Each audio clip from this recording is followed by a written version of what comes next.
अस्सलाम वालेकुम। मेरा नाम है अब्दुल कादिर। आज है 4 नवंबर 2025 और 2 दिन रह गए हैं उस मुआहदे में जो पाकिस्तान और अफगानिस्तान के साथ होने वाला है तुर्की इस्तांबुल में। 2 दिन रह गए। ये मुआहदा पाकिस्तान के लिए नहायत अहम है। क्यों? क्योंकि इस वक्त इंडिया अपने पर तोल रहा है पाकिस्तान के ऊपर जारहियत करने के लिए। और इस बार इंडिया जो है वो अपनी एयरफोर्स को यूज नहीं करेगा। क्यों? क्योंकि वो ऑलरेडी पाकिस्तान के खिलाफ अपनी एयरफोर्स यूज करके मजा चख चुका है। लिहाजा this time they will change their strategy and they will come from sea और फ्रॉम द ग्राउंड। कराची के जो लोग हैं, जो सिंध के लोग हैं, जहां पर समंदर लगता है, उन एरियाज में इस वक्त हाई अलर्ट है।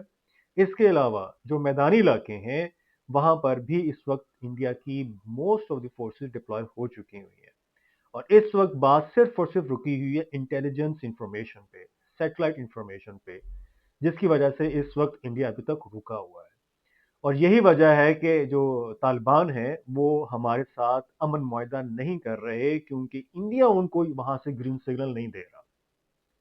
वो सिर्फ और सिर्फ डिलेइंग टैक्टिक्स यूज करते हुए पहले भी इतने दिन पाकिस्तान के साथ एग्रीमेंट करते रहे, लेकिन जो बात वो जुबान से कहते थे उसको वो रिटर्न फॉर्म में नहीं दे रहे थे, जो कि पाकिस्तान का मुतालबा था कि जो आप कह रहे हैं उसको आप हमें रिटर्न फॉर्म में दें, एज एग्रीमेंट हमारे साथ उस चीज पर आप आए। लेकिन वो लोग नहीं आ रहे थे। बट अल्टीमेटली 6 नवंबर को यानी कि परसों एक बड़ा मुआहदा होने की उम्मीद है। क्यों? क्योंकि अगर ये मुआहदा हो जाता है और उसके बाद अगर इंडिया पाकिस्तान के ऊपर जहारियत करता है तो पाकिस्तान को सिर्फ और सिर्फ पाकिस्तान का जो ईस्टर्न बॉर्डर है यानी इंडियन साइड, सिर्फ वहां पर ही चैलेंजेस का सामना करना पड़ेगा इंस्टेड ऑफ वेस्टर्न बॉर्डर। अगर दोनों महाज एक ही वक्त में खुल जाते हैं तो that will make I mean challenge for Pakistan. So hopefully Pakistan को सिर्फ एक ही महाज पर लड़ना पड़ेगा जो कि इंडिया का महाज होगा। मिलते हैं नेक्स्ट टाइम। नेक्स्ट टाइम, अल्लाह।